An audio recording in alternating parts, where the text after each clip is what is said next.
contributing if you're a member of staff here at Giffen? Well, the first thing is, who's going to write a strategy? Because writing in a vacuum is really not the way forward. People work best when things are collaborative, I think. But having said that, you still need a seed to work from. What are the deadlines? When is this going to launch? Who do you need to consult with? Typically, it's not good practice to launch a strategy without at least having that consultation with the staff on the ground who are going to have to put it in place. You need to hear what the barriers are from their point of view, what ideas they have. Being a manager does not give you a monopoly on good ideas, and I think it's really important to get on the ground frontline staff's take on the strategic proposals. How will you collaborate? How will you get together, particularly in the current arrangements? Teams has worked very well for us when we've been designing strategy, but you'll have your own plans in place. How long does it take to get through your approval process? How many committees does a strategy need to go through? Does it need governor approval? And if so, who's the governor sponsor? So lots of things for leaders and managers to consider. And one of the biggest is how to cascade and launch the strategy. Because having written it is just the first stage. How you live and breathe it, how your staff know about it and understand it, how they can then put that into practice, is actually far more important in many respects than the simple nuts and bolts of how to build the strategy in the first place. So the first question to ask yourself is, where are you now? What's your starting point? And for every college that's visiting us, and for our own colleagues from the Tech Partnership, that can actually be very different, depending on departments, even within the same organisation. So how do you assess that? What tools do you have at your disposal which can help you genuinely, critically self-assess where your starting point is for technology, or indeed any other kind of strategy? What are your mission, vision and values? Because those are the golden threads that weave through every strategy that your organisation produces, and they should guide you in your choices. The guiding principles of your organisation. How are you going to make sure that your strategy is in line with those guiding principles? What's your own institutional context? Here we deal with rural deprivation, we've got issues with digital inclusion, we've got issues with low levels of aspiration, we've got issues with connectivity, as I've already mentioned, in Lincolnshire. What does it look like for you? How is that different if you're in an inner city context, or if you are in a semi-rural context? How does it differ depending on the makeup of your student body, if your student body is more adult than it is young? So understanding your own organisation is absolutely key to strategy development. And also, what is it about your learners? Because the learners are at the heart of every strategy, because the function that you have as a leader is to serve them. It's not for them to fit into your mould, it's for you to give them what they need. And you can only know that if you know your learners in your bones. So who are your learners? What are their backgrounds? What are their learning difficulties? What are their digital challenges, or any other challenges for that matter? And how are you going to find that out and use that to inform your strategy and strategy development? Where are you going? So what are you actually planning to achieve? Is it realistic, or is it a wish list? Because a strategy, in my personal and professional opinion, should not be a wish list. It should be an actionable and doable roadmap. I have always tried to keep our strategies as realistic and as ambitious as possible. And there are things I would have loved to have put in our strategies, but I know the money isn't there. I know the operating context isn't there, perhaps from the government or elsewhere. And so you have to cut your cloth accordingly. So what are you planning to achieve, and what are your internal and external drivers and barriers, and how can you overcome those or manage those? And what are the factors you really need to be successful? As a leader, the one thing that I've learned is I'm only as good and as committed as my team. My team are everything. It's not about me. So I need my teams to be on board with anything I propose. And if they're not, I have to be very realistic and realise I might not have got that right. And we work here at the partnership and at GIFI in a very, very collaborative way. And that means practicing, in some respects, radical candour. And we do that upwards and downwards. So if I'm wrong, my team don't hesitate to tell me that, and that's why I value them so much. I think one of the dangerous things in strategy development is everybody saying, oh, to a principal, that's a really, really great idea, and they know in their bones it might not be. So cultivating honesty in your team is a really good skill to practice for strategy development. So how do you get there then? What are your measurable goals and priorities? And they really should be measurable. You have to track these things. What have you actually achieved? If I had £1 for every time somebody says to me, but we do good things, you know, that's wonderful. How do you know it's good if you can't measure it? How do you know it's good unless there's something tangible to look at the end of the process? And how will you implement those priorities on the ground in your particular context? How will you make sure the strategy is living and breathing in your organisation? So how will you operationalise it? Because strategy has to be operationalised in order to do any good for the organisation. And so how will you know when you've got there? How long will it take? Is a strategy for you a year? Is it 2 years? Is it 3? Some strategies can have a 5-year shelf life, but they're becoming increasingly rare these days because the external context is so rapidly changing. What does the end point look like? If you could describe your organisation at the end of your journey, how would you describe it and potentially work back from that point? What are your specific milestones and evaluation points? Is there a period at the end of year 1 where you look at what you've achieved and you set targets for that? Is there a period at the end of year 2 where you do the same? So how will you track on your journey that you are hitting all the right notes inside your organisation and that you won't have to tell your governors in 2 years, well, we had a great strategy, but actually it still hasn't worked in the way we'd hoped it would? So the headlines that we tend to put in every one of our strategies, be that digital or otherwise, are these bullet points really. And I said, I tend to prefer simple over complex.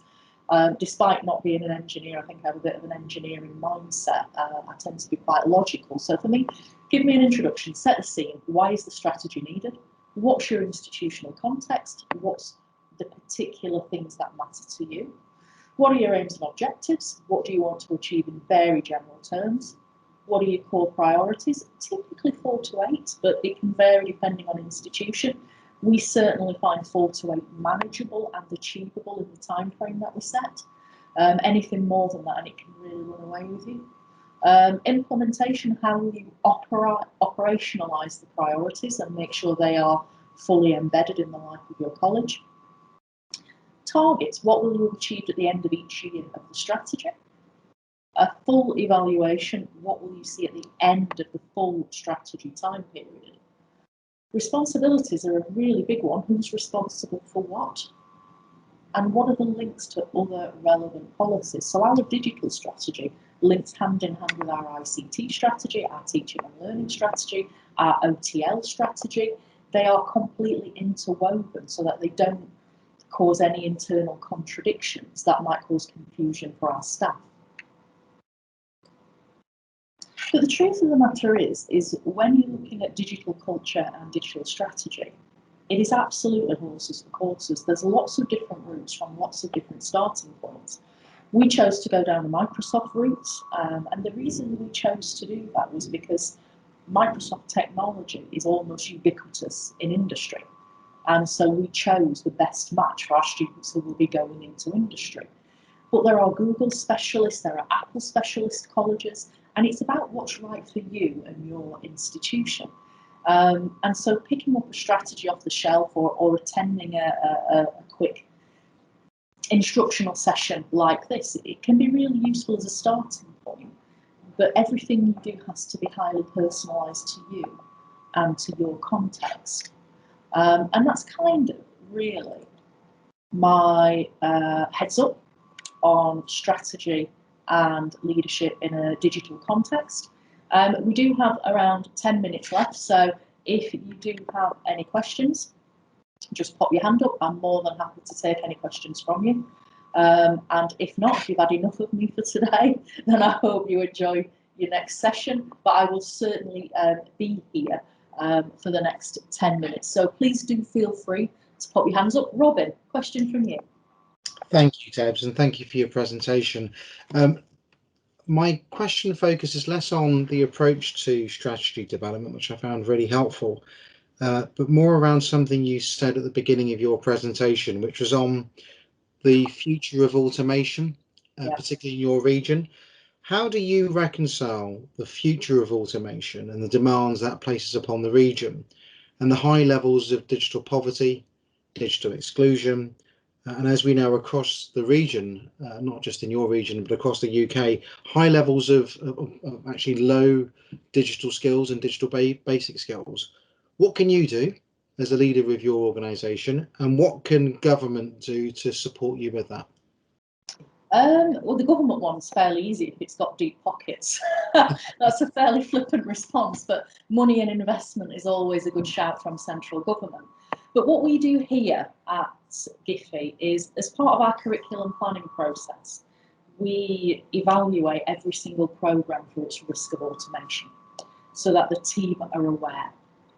And that doesn't mean that skill isn't needed right now, because it absolutely is. So I think the one that I particularly remember was the Fab and Wells team, who came in and had a very high risk of automation for a couple of their programmes. We didn't stop running the programme, but what's really important then is to make sure that those students have college designed micro credentials to prepare them for curriculum 2030 or 2040. And that's about what's leading edge. So if Fab and Wells, for argument's sake, is going to be automated, what will that look like, so we can prepare our students in advance?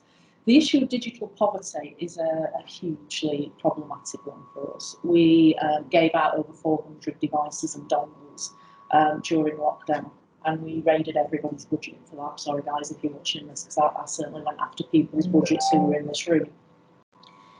But it was absolutely necessary, otherwise those learners would have had no learning at all for the 5 months of lockdown. And sometimes you have to do what you have to do, really, to get those learners to learn and survive. So every single programme is reviewed using labour market intelligence for between 5 and 10 years hence. There is a website that we use to judge the risk of automation, and every programme is judged for its risk of automation, so the team understand what the future might look like, and that's a standard part of our planning process. So that's kind of really where we are and what we do, Robin. Does that answer your question? It absolutely does. And are you able to share what that website is that you use? I defer to my colleague on this one, Deb.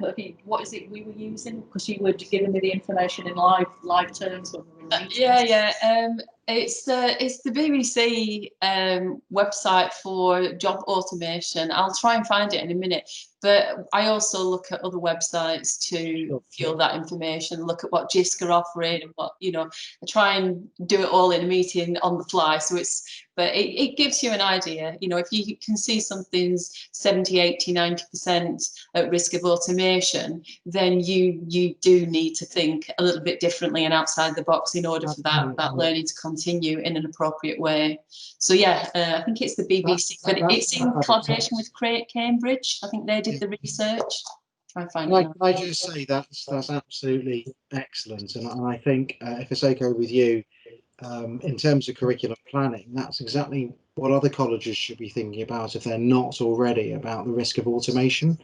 Lots of colleges use labour market intelligence to inform about where are the jobs, but actually where are the jobs changing and could actually be redundant. So I commend you on that, and if it's okay, I think we should share that as best practice with other institutions. It's brilliant. I've just put it in the chat. What is also very interesting about that website, again, it's a couple of years, it's 2015 when it was done. They did it with Oxford University and Deloitte. So what you can do is put, say, a job that you're interested in. It'll come back with the automation, but it also tells you the rate of pay, and it gives you a little bit of a lowdown. And also we We're working, I think it's with Microsoft, so Claire Riley's doing a session at lunchtime today, and they're working with LinkedIn, and it shows what the 10 most in-demand jobs are at the moment, sort of data management. So we're looking at things like that. It comes from all sorts of places. Yeah, lovely. Thank you very much. Thank you both. My pleasure, no problem. And when we do kind of design for the future, that's part of what our digital passport will be about. It's not about just the skills that people need now in work, it will be about the skills of the future. Industry 4.0 and the fourth industrial revolution is real. It can't be denied. And as a leader, if I didn't plan for that, I really would be remiss in my duty to my students and my colleagues. We do masterclasses, Robin, so that we get the guest speakers. So I remember getting someone in to do, oh gosh, what was it? What's the money? Cryptocurrency and Bitcoin and blockchain and things like that. So we've got a speaker in. The level 3 learners had a sort of like a few-hour workshop. They all got a certificate at the end of it saying they participated, and it was quite a memorable kind of experience, and it just made them think about business in a different way for the future. And we tried to open that up. I think we got somebody in looking at CRISPR. Yeah, we did CRISPR gene editing technology. The key thing for me is it's those little micro credentials that awarding bodies aren't offering that we do on the hoof. So as we spot a new technology, we'll get someone to do a 2 to 3 hour micro credential masterclass, and we brand that curriculum 2030. It happens in all areas, and it's those little micro credentials that I think make a point of difference between our curriculum and the curriculums that I've seen elsewhere. It also raises the expectations and the aspirations of both staff and students. And, quite a lot of the time you think, when I say, well, what does hospitality look like in 10 years' time? Have you actually considered that? Or hairdressing, or, beauty? And it is incredible. It's like a real sort of like revelation, but it's exciting to see them transform that into a masterclass where you can see that they're thinking differently. Do we have any other questions, colleagues?